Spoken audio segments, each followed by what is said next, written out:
Gobi Manchuria తయారీ విధానం అండి. ఇది డ్రై రెసిపీ. ముందుగా 2 క్యాలీఫ్లవర్ని తీసుకున్నాను. వీటిని కాడలు లేకుండా స్మాల్ పీసెస్కి ఈ విధంగా కట్ చేసి పెట్టుకోవాలండి.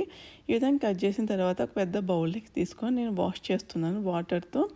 ఈ వాటర్తో బాగా వాష్ చేసేసి ఒకసారి ఒక పెద్ద బాణలిలోకి వాటర్ తీసుకొని సాల్ట్ వేసి వాటిని బాగా బాయిల్ అయిన తర్వాత మనం స్మాల్గా చేసి పెట్టుకున్న క్యాలీఫ్లవర్ గోబీ ఉంది కదండి, ఈ పీసెస్ అన్నిటి వీటిలో వేసి 2 నిమిషాలు బాయిల్ చేయాలి.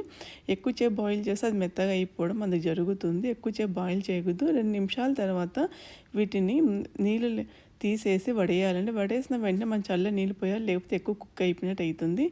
ఇందులోకి 2 tablespoons red chilli pepper వేసానండి. Red chilli flakes, pepper 2 spoons, salt తగినంత సాల్ట్ వేసాను. తర్వాత 7 tablespoons corn flour, 3 tablespoon మైదా అందుకు వేసేసి బాగా మిక్స్ చేయాలండి. దీన్ని వాటర్ ఎక్కువ పట్టదు, వాటర్ అవసరమైతే కొద్దిగా వేసుకోవాలండి.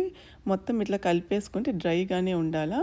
కలిపేసుకున్న తర్వాత ఒక బాణలిలో ఆయిల్ పెట్టేసి అది హీట్ ఎక్కిన తర్వాత వీటిని కొద్దిగా వేసి బాగా గోల్డెన్ కలర్ వచ్చే విధంగా ఫ్రై చేసుకోవాలి. స్టవ్ మనం మీడియం ఫ్లేమ్లో పెట్టుకోవాలా.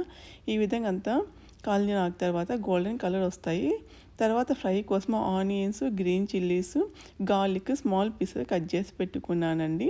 తర్వాత green chilli sauce, vinegar, soya sauce, tomato ketchup, red chilli sauce ఉంటే రెడ్ చిల్లీ సాస్ కూడా యూజ్ చేసుకోవచ్చు అండి.